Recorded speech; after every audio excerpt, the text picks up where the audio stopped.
your smarts and my...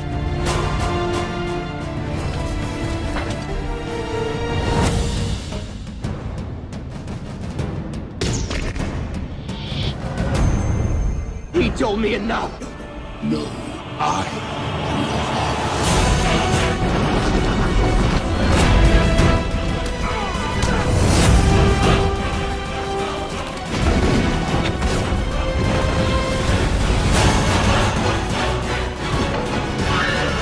Here's Chuck.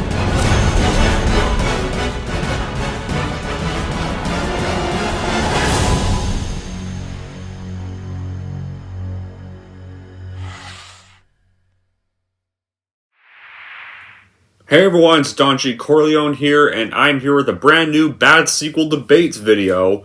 And this Bad Sequel Debates video is going to be for 3 animated sequels this time. And they're pretty much 2 DreamWorks films and 1 Pixar sequel. The difference is, one was a hyped third entry, but it ended up sucking, so a 4th one was made and was more of a proper third entry. The other 2 were unnecessary cash grabs. That kind of ruined the good send-offs their franchises already had. But yeah, we're going to do this in the chronological order of the years they were released like the last time, so we'll start with what was released first, and that's obviously a DreamWorks sequel. So, the first one of this debate is 2007's Shrek the Third.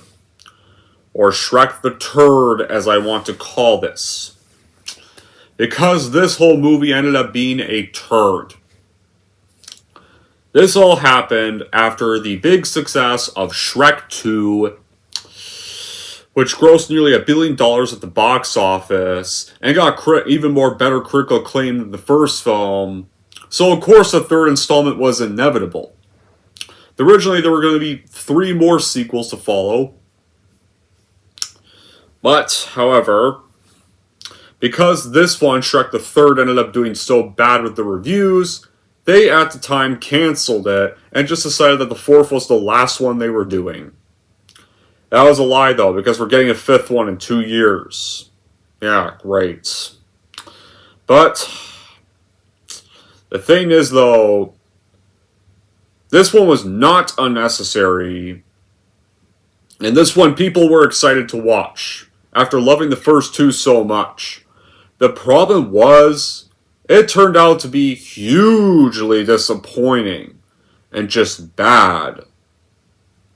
They're like, literally, this film, the problems with this movie, it barely feels like a Shrek film at times, and anytime they have potential to do a good thing with the plot, they ruin it with either something unfunny or some kind of lazy roast or something that's even too vulgar for a Shrek film. And just being lazy at it. Like, how this goes is pretty much Prince Charming, yeah, because that's another problem this has. They just rehashed Prince Charming as our new antagonist. Like, literally, anybody did not need to see this guy again. Alright? Like, it's, like, holy hell, like, here's the thing. When you have, like, villain duos of Batman, imagine making a Batman movie where you have the duo of Bane and Poison Ivy. And just doing only either Bane or just Poison Ivy. Same, like, or Two-Face or Riddler. Make a Batman movie where instead use those characters, but instead it's either the only villain is just Riddler or Two-Face. Right there. Just imagine if it was just that. Right there. And like Prince Charming, he's fine as a secondary villain, but is he good as a, a main antagonist? No. Like, in fact, like, as soon as, like, you introduce this guy, the movie wants you to view this guy as evil, but his first scene, he's getting bullied by the theater crowd, booed, heckled, and, like, they're cheering for Shrek as soon as they see an actor playing Shrek in the show that he's forced to perform in the beginning. of the film. And it's like the audience is basically bullying him. So yeah, of course this guy's gonna destroy Far, Far Away. These guys I think pretty much these theater people already made him a jerk. Now, the guy lost his mother, and these people are more unsympathetic. So pretty much, yeah. And then of course, and then after that, you get Shrek trying to be the king of Far, Far Away and some antics that go badly. And then you get the awful fucking death scene of King Harold. Where, yeah, that's the thing. That pretty much kicks off the plot of the film as Shrek has to find a new heir to the throne because he believes he's not good to be the king of Far, Far Away. So, and they were taken over because Harold was ill. Then it turns out Harold's actually about to die. And this scene could have been well done. This scene could have been terrific. No, let's add a bunch of unfunny fake outs where the first time I have more to say, and then his name is I have more to say. No. They try to make that was that funny. That's not funny at all. And by the time he finally does die, you don't even feel the impact anymore. You just stop caring at this rate. Because there was too many dumb jokes in the scene that don't even work. And then they get his funeral, and they don't even pick a funeral song. They pick Live and Let Die from one of the James Bond films. And just use the first verse of Live and Let Die to disguise it as a funeral song. If you listen to the whole song, guys, it's not even funeral themed. So they didn't even pick a funeral, they couldn't even pick a funeral song. Then Prince Charming, he then pretty much goes to the poison apple, and this part is a plot hole. Because literally, Prince Charming, like, he's a villain in Shrek, but technically he's a parody of a good guy. And in Shrek 2, King Harold was the king of Far, Far Away. He visited that place when he went to hire Puss to kill Shrek at the time. And, like, the Cyclops greeted him. Cyclops let him come in, and, like, none of the villains seemed to mind his presence at all. And the same goes here, same goes for that. Like, when Shrek was in his happily ever after form, as was Donkey, like the bar didn't seem to mind their presence either. And they weren't even in their actual forms. They were in their happily ever after forms, and clearly the bar seemed fine with them being there. And when Fairy Godmother has the knights go after to arrest Shrek and pawn him off as this criminal, like, you see the Headless Horseman outside chatting with the guards. So they seem, like, in the second film, the villains there seem fine with it, even good guys visiting their place. Suddenly here, when you get to this movie, they're suddenly mad that Prince Charming is there, and say that he's not welcome. And apparently it's their private hideout. Which makes no sense at all. That was the case, and why were several good guys at the place in the second one in the first place then? Yeah, they say they're not his friends when he tries to call them his friends. Yeah, because they don't know him. Obviously, that's one part. And then suddenly, like, when Charmin says they could get their happily ever after, it's like, okay, this guy's our friend, let's join him. So, they go and invade, so yeah, while Shrek is off finding our new hire, whose name's Arthur, or they call him Artie throughout the film, who's this annoying fucking brat, and he's heavily miscasted too, because honestly, Justin Timberlake was a wrong pick for Arthur, really think so, was not the right choice, because Arthur is supposed to be a British character, so they picked the wrong guy to play him. And like most of the film, all Arthur does is whine, complain, act like a complete brat, and like this guy's supposed to be a bullied outcast in school that they want you to feel sorry for at first, but honestly, as this film progresses, where he's constantly giving problems for Shrek and the gang, is it really a shock this guy's bullied? And why nobody liked him in school? Apparently. It's really not that big of a shock.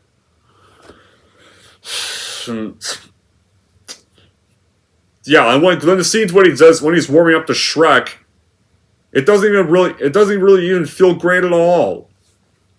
Yeah, during this whole time, Fiona's also pregnant with triplets. So during her baby shower, where you have some wasted cameos of Amy Sedaris, wasted cameo of Maya Rudolph as this evil fake Rapunzel, Amy Sedaris' cameo Cinderella, guys, wasted cameo of Amy Poehler as Snow White, right there, and like right here, guys, Charming and the villains invade Far, Far Away, where you literally get this unfunny Hooters reference, or stuff. Like, there's a nice song that plays, like Joker and the Thief by Wolfmother. I like the song that plays in the scene, but... And then, of course, they interrogate Pinocchio and the other fairy tale creature friends of Shrek, where his whereabouts are. And of course, even though they're supposed to be stalling, they forget that, so they stupidly reveal he's off finding the next king. So that alerts them of Shrek's plans, stupidly. Now, and so... Yeah, so they basically, after Shrek and his pals get ambushed by Hook, who's another wasted performance by Ian McKellen, Merlin, like the only funny character of the movie, played by Eric Idle, who I'll admit was probably the only funny thing out of Shrek the Third, I'll admit that, sends them back to Far, Far Away, and then it turns out Donkey and Puss have swapped bodies because they clearly, it's like the staff just feel like, Donkey and Puss need something to do. Because most of the film they weren't doing jack shit. So let's have them swap bodies in a boring gag. Let's just try to rip off the Freaky Friday gag, where they're swapping bodies. So yeah, they find out then they get back to Far, Far Away, and they find out there's a play that's disguising as Charming, planning on executing Shrek in front of the crowd. And so, Shrek ends up... Yeah, so basically, then, Charming finds them, captures them, but before Charming can execute Arthur's like, I was born to be king. You were not sent to be king to begin with, Arthur. At all. And so, Arthur doesn't know at the time that Shrek's just lying so he won't get executed, but Arthur automatically believes it and storms off, and you have Charming's little, not even that great line, you really have a way with children, Shrek, and it just gets captured like that easy, and then it turns out, Fiona and the princesses have also been locked up, and pretty much we find out that apparently Lillian, Julie Andrews' character, aka Fiona's mom, can apparently headbutt through walls and destroy them, so... as soon as they were in those cells, why didn't Lillian just do that in the first place? They could have got out this whole time. But whatever, but yeah, they free all the other fairy tale creatures after that. And then they go to the play, and right here was by far the #1 worst scene. This whole play starts off with Charming giving a horrendous, awful singing performance that wants our ears to bleed and stuff. And just about nobody likes this play, obviously, because everybody's such a bad singer in it, to the point where Shrek then literally gives out a bunch of stupid yo mama jokes to him the whole entire time.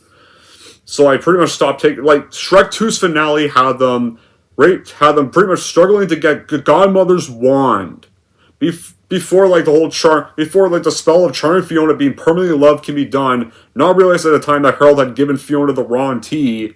Suddenly here you have Shrek just stalling Charming with unfunny roasts.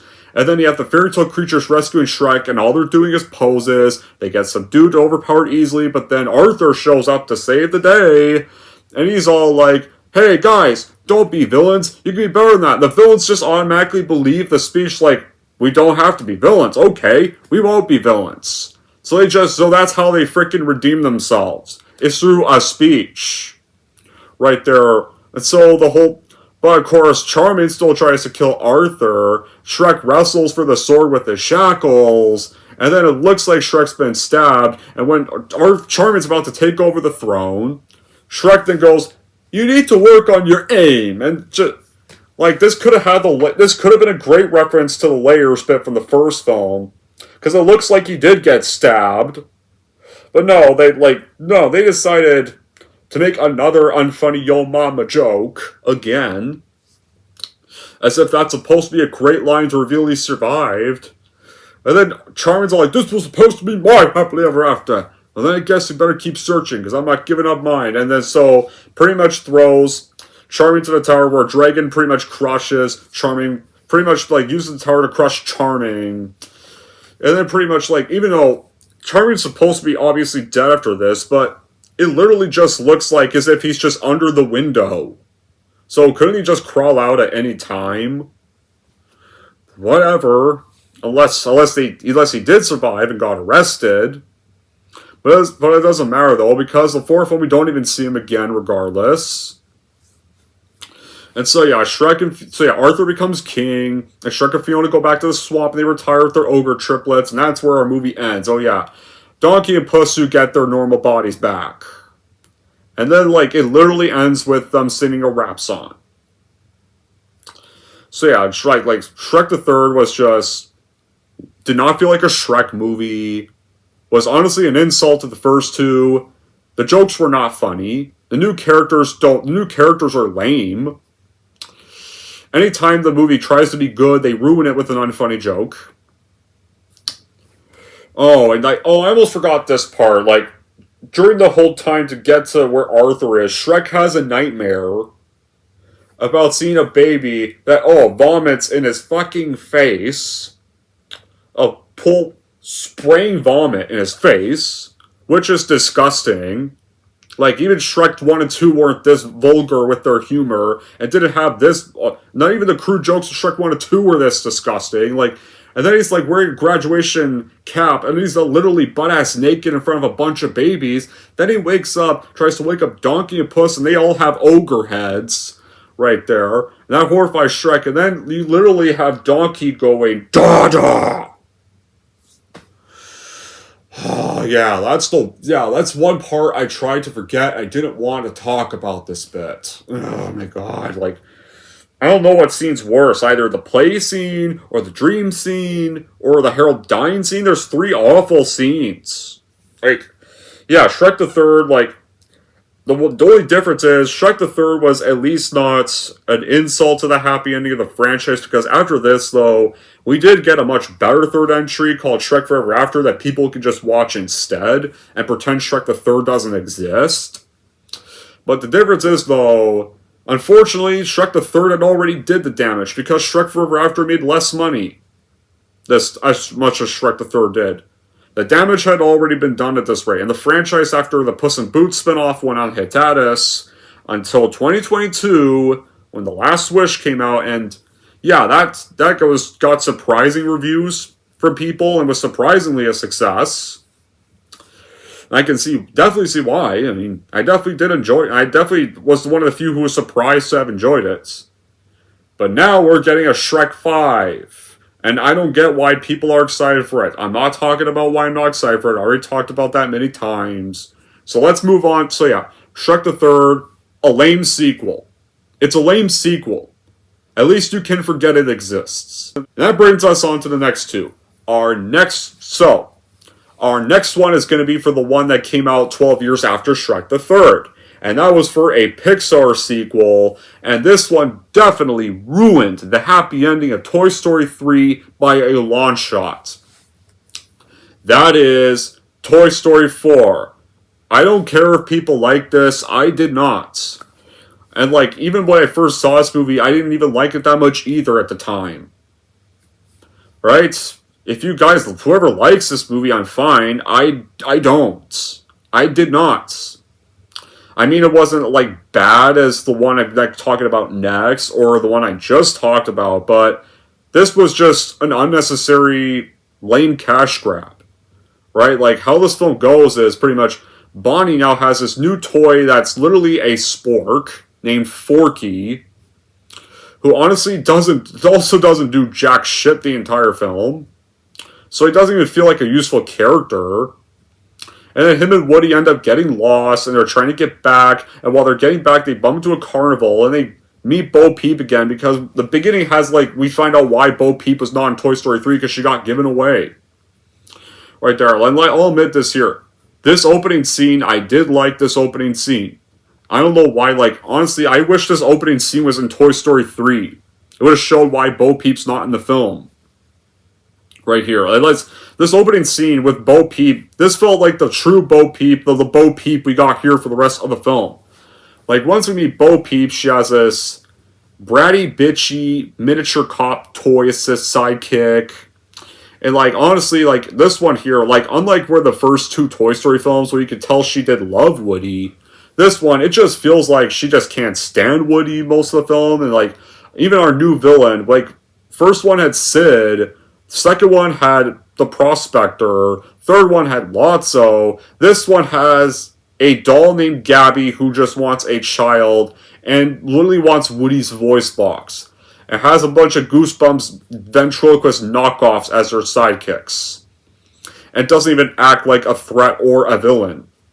Right here. So, she doesn't even feel like an antagonist. Does she really need to be called one at this point?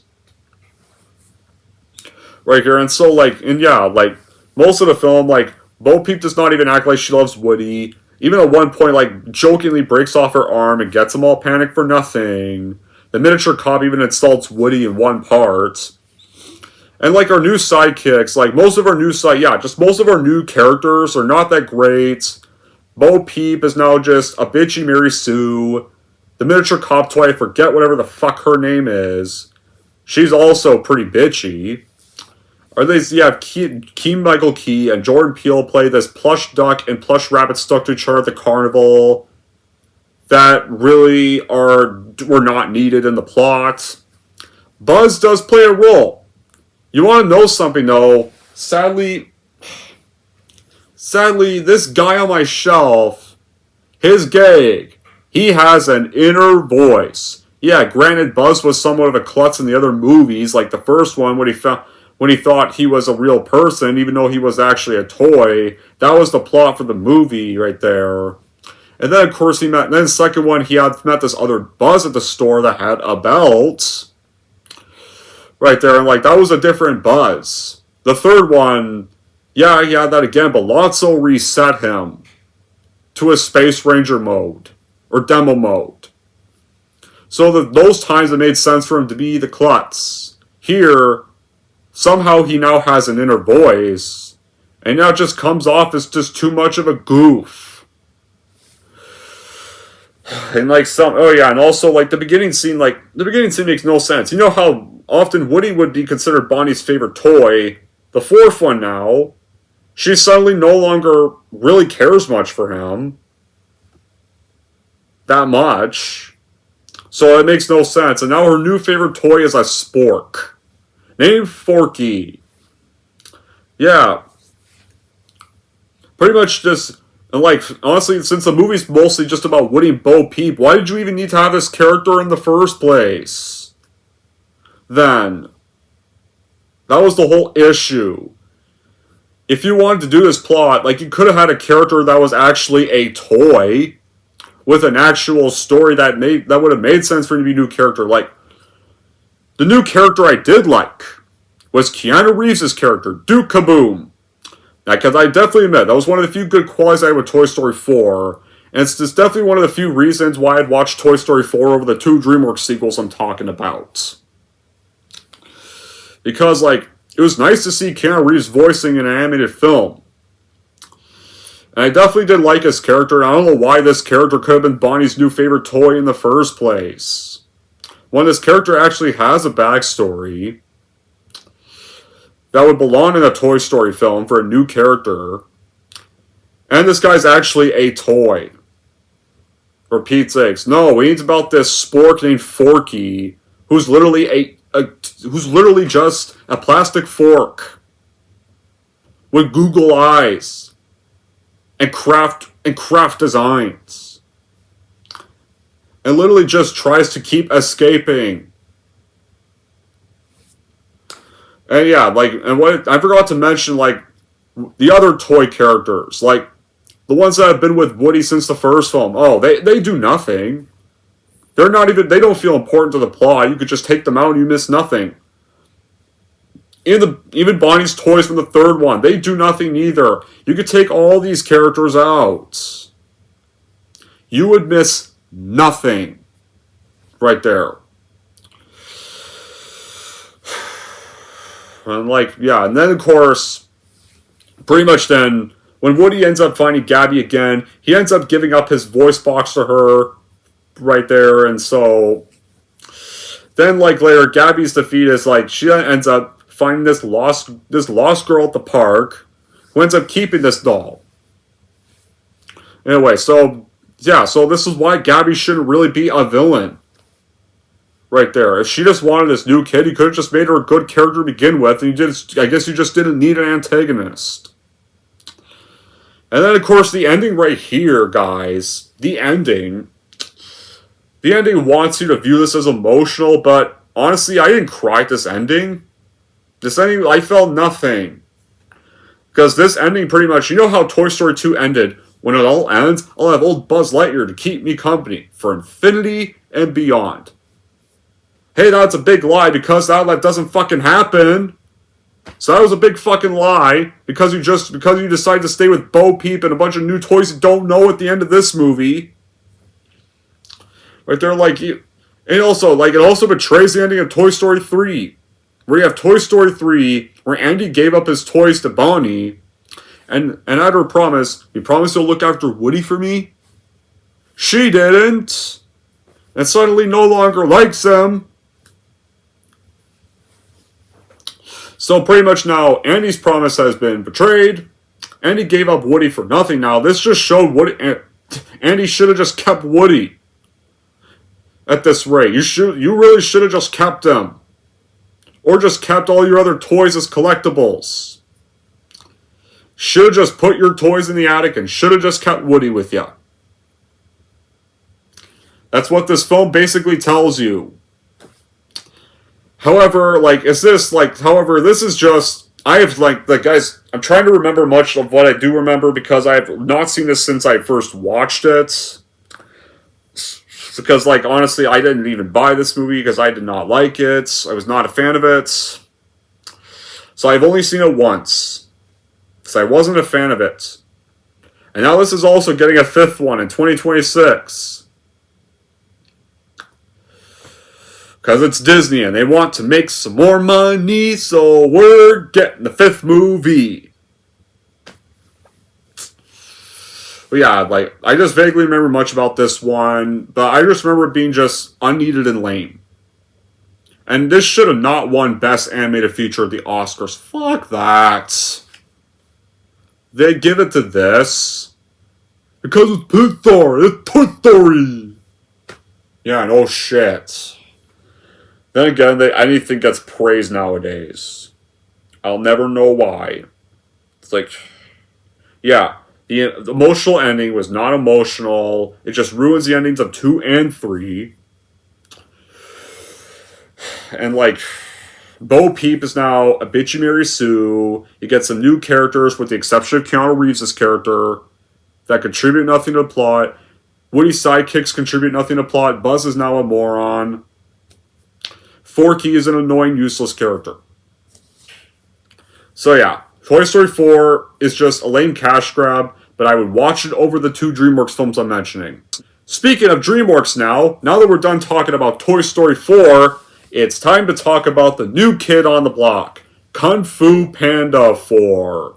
And let me tell you this, these trailers also spelled unnecessary the minute they were uploaded. And you know what? With the 2 fourth entries on this list, I'd rather watch Toy Story 4 over this any day. I hate to say that. I'd rather watch Toy Story 4 over this and Shrek the Third any day of the time.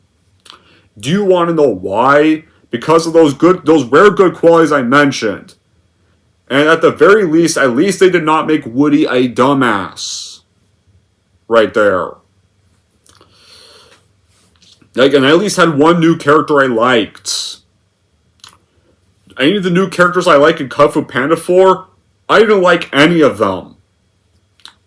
The plot of this one pretty much Poe has to find a new Dragon Warrior successor because he can't be the Dragon Warrior anymore. So, of all the ones then they have to, instead of picking somebody like Tigress, he ends up teaming up with this bitchy brat, voiced by Aquafina, named Zen. And they have to go stop this fucking AI joke villain named the Chameleon. He's pretty much her name is a joke. She feels like a freaking loser at times, and like literally because her power is she can shapeshift into masters. Yeah, pretty much like her name's the Chameleon. She can shapeshift into anybody. And Viola Davis voices her. Yeah, so basically it fake teases the return of Tai Lun, which was already a bad enough concept to begin with.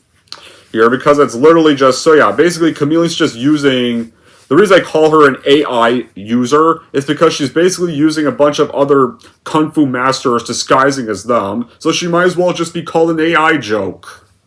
She feels like she was even written by AI. As well, hell, this whole movie does not spell Kung Fu Panda at all, most of it. This just feels like a softened, watered down toddler DreamWorks film. This was from a series that had villains like Tai Lun, who can literally paralyze the Furious Five, take out a whole prison of guard rhinos. At times even, almost murder Shifu. Second one had a villain named Lord Shen who wiped out a village of pandas, killed Poe's mom, caused his parents to die of heartbreak, was going to commit freaking genocide of China. The third one had Kai, who literally can steal a master's chi and even felt like a terrific finale endgame boss. Right here. So suddenly, though, this one, Chameleon can just turn into a bunch of people. That's her power. And wants a freaking staff of Oogway. And she can bring back a bunch of dead people from the spirit realm and steal all their powers. So pretty much, Poe and this bitchy brat fox. This fox, she's already a brat when you first meet her. She's stealing shit, even tries to break the object that Poe broke twice in the first and third films. So she just breaks it a third time. And then she pretty much ends up in jail, but then Poe finds out, wait, this girl knows where the Chameleon is? Hey, come out of jail, we'll go find the Chameleon together, and I promise I'll grant you your freedom. Right here, and Shifu's obviously not happy with this, and then Zen pretty much insults Shifu when she first meets him. So pretty much most of the movie, all Zen does is just make more problems for Poe, and this is just proof that Poe should have not picked this for the new Dragon Warrior.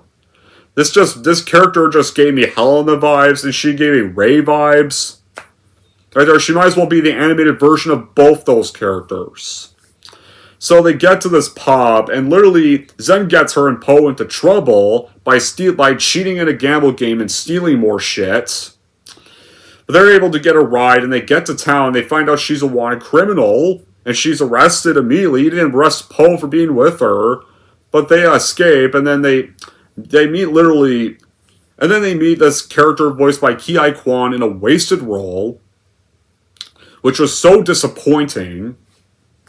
I was a little excited to see Ki Kwan was going to be in this movie. That did get me a little bit excited. But guess what, guys? He plays a minor role.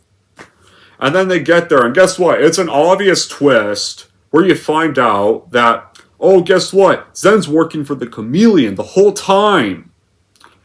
And suddenly we're supposed to buy that she suddenly now regrets it and cares about him, even though she's pretty much caused Poe a bunch of problems, almost gotten killed half the fucking film. Literally, when they're about to go find a Chameleon, Poe gives her this peach seed, it's a peach seed? Whatever. And she barely acts like she gives a fuck. Right there. And suddenly, she yells this big no, and suddenly cares about him after that. After it seems like Chameleon killed Poe.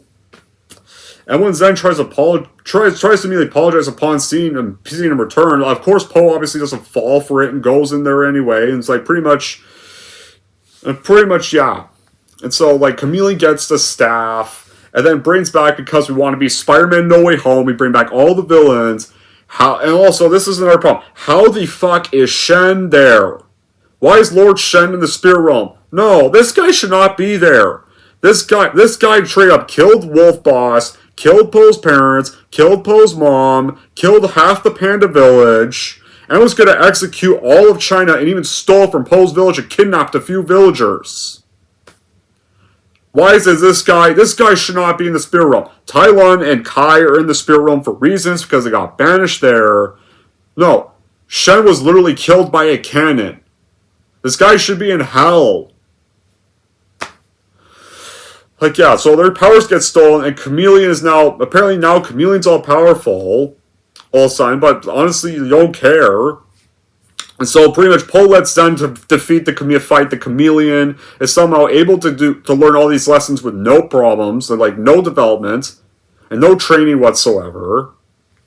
And so they overpower Chameleon, steal the staff, and they give all the powers back to all the people that lost their powers.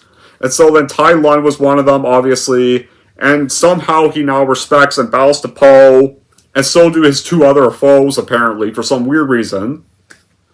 And then guess what? Get this, guys. He then picks up Chameleon, and like, her defeat was pathetic here, because she actually begs Zen for help. Like a little bitch. Right there. like none of the other villains did that. I didn't see any of the other three villains doing that when they were about to die. But yeah, whatever. Chameleon's defeated, and get this, Poe lets this girl be the Dragon Warrior. No! She should have been sent back to prison. This girl almost got you killed gazillion fucking times. And even Shifu's clearly a little worried about this, but you're gonna let this criminal be the criminal that tried to steal stuff from the Jade Palace be the Dragon Warrior? The girl that caused you a bunch of problems and almost got your ass killed? Don't make me laugh. And it literally ends with her being trained by the Furious Five. And oh yeah, Poe's dads. Like, Poe's dads get the subplot of trying to be brave.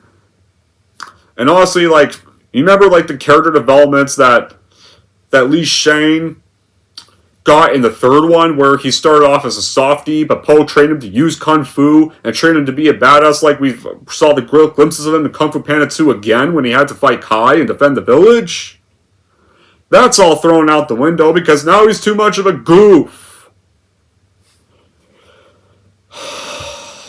Yeah.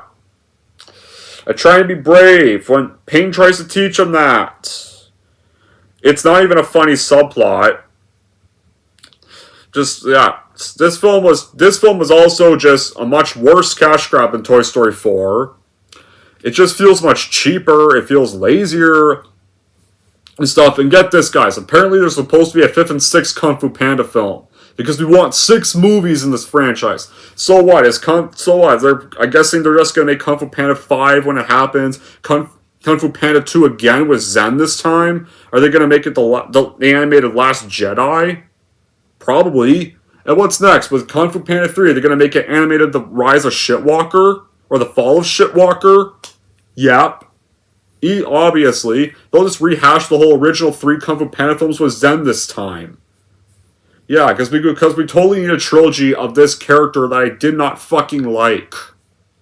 And like, when she's fighting the Chameleon, this was one of the few times I was actually rooting for the Chameleon to frickin' win and kill her.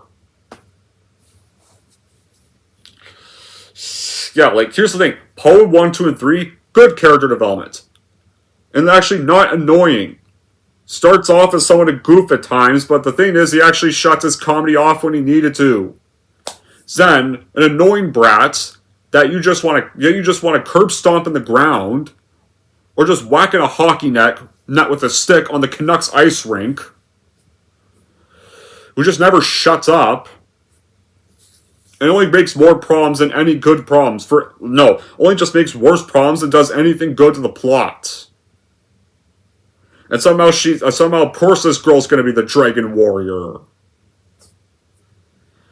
So yeah, honestly, Now, yeah, I'm going to end this debate here. This is like 39 minutes long now. So, final debate. Which one of these three would I watch? I'm going to have to say Toy Story 4. I don't like that movie either, but that's the least lame of the three. Because Toy Story 4 was unnecessary, but I liked the beginning scene, and I did like Keanu Reeves' character, and I still did like Woody in this film. That I will say. Alright? Shrek the Third was an insult to the Shrek franchise that can be immediately forgotten about. And Kung Fu Panda 4 is a much worse unnecessary cash grab that just feels like they're trying to be Force Awakens and the Dial of Destiny for animated sequels. So yeah, Toy Story 4 is the winner. Now I want to know in the comments down below which ones you would rather watch. And until then, guys, that'll be it for this video. Thank y'all for watching. And if you like this and want to see more, don't forget to like, subscribe to Don G. Corleone.